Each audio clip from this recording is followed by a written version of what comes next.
Hello friends, ഇന്നിവിടെ ഇപ്പോൾ നമ്മൾ ഉണ്ടാക്കാൻ പോകുന്ന നങ്ക് അല്ലെങ്കിൽ മാന്തൾ എങ്ങനെ തേങ്ങ അരയ്ക്കാതെ കറി വെക്കാമെന്നാണ്.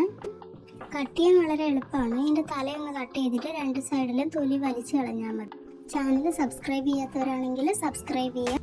ഇനി ഇതിന് എന്തൊക്കെയാണ് വേണ്ടതെന്ന് നമുക്ക് നോക്കാം. ഇവിടെ ഇപ്പോൾ ഞാൻ മീൻ കട്ട് ചെയ്ത് വെച്ചിട്ടുണ്ട്. ഇനി നമുക്കിതിന് വേണ്ടത് ചെറിയുള്ളി, ഇഞ്ചി ചതച്ചത്, വെളുത്തുള്ളി ചതച്ചത്, കറിവേപ്പില, തക്കാളി, പിന്നെ കുടംപുളി. ഇതിലിപ്പോൾ ഞാൻ ചേർക്കാത്തത് പച്ചമുളകാണ്. അത് എരിവിനനുസരിച്ച് വേണമെന്നുള്ളവർക്ക് ചേർക്കാം. ഇനി ഒരു ചീനച്ചട്ടി എടുത്തിട്ട് ചൂടാകുമ്പോൾ അതിലേക്ക് ഓയിൽ ഒഴിച്ചു കൊടുക്കാം. വെളിച്ചെണ്ണയാണ് നല്ലത്. ഇനി ഇതിലേക്ക് ഉലുവ,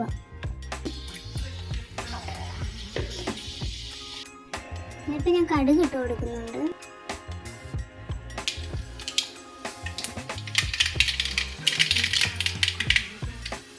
ശേഷം കറിവേപ്പില ഇട്ട് കൊടുക്കുന്നുണ്ട്.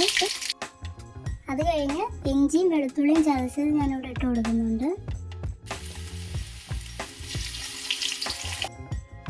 ഇതിൻ്റെ നിറം ഒന്നൊരു ബ്രൗൺ കളറിലാകുന്ന ഒരു നിലത്ത് കൊടുക്കുന്നുണ്ട്.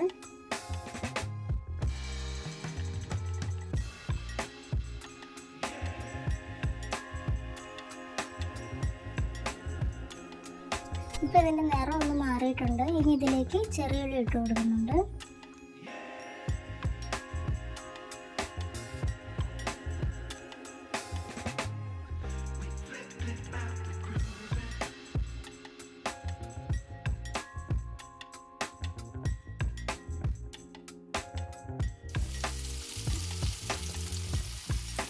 ആവശ്യത്തിന് ഉപ്പ്,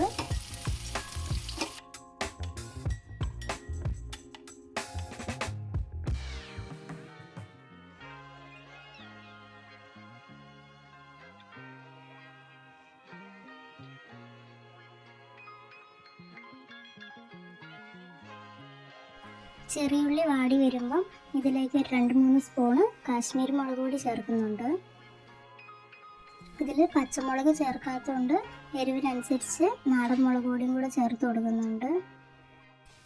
പിന്നെ ഞാനിതിൽ ചേർക്കുന്ന ഫിഷ് മസാലയാണ്. ഇത് ചേർക്കാതെയും കറി വെക്കാം. ചേർത്ത് കഴിയുമ്പം കുറച്ചും കൂടെ ടേസ്റ്റ് കിട്ടും. ഇതിൻ്റെ കൂടെ കുറച്ച് മഞ്ഞൾ പൊടിയും കൂടെ ഞാൻ ചേർത്ത് കൊടുക്കുന്നുണ്ട്. പച്ചമണം മാറുന്നവരെ നന്നായിട്ടൊന്ന് ഇളക്കി കൊടുക്കാം.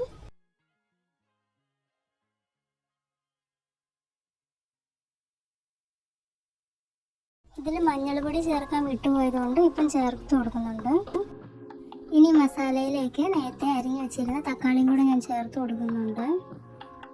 എല്ലാം കൂടെ ഒന്ന് നന്നായിട്ട് ഇളക്കി കൊടുക്കാം.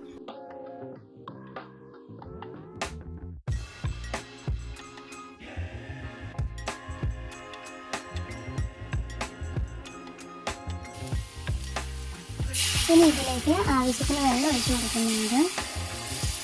ഇതിലേക്ക് തക്കാളി എടുക്കുമ്പം പഴുത്ത തക്കാളി എടുക്കുന്നതായിരിക്കും നല്ലത്.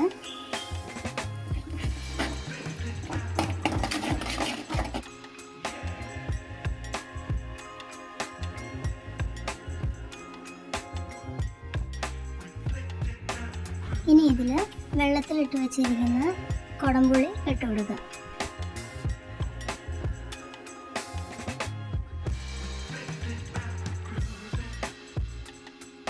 ഇതൊന്ന് തിളച്ച് വരുമ്പം ഇതിലേക്ക് കട്ട് ചെയ്ത് വെച്ചിരിക്കുന്ന മീൻ ഇട്ട് കൊടുക്കാം.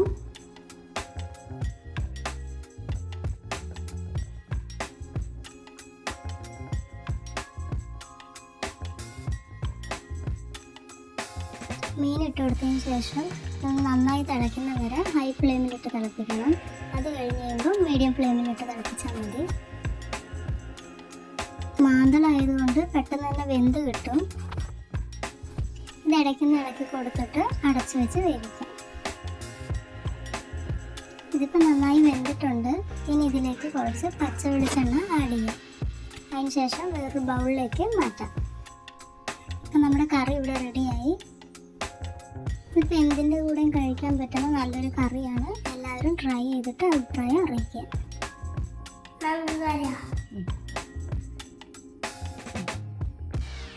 Super taste,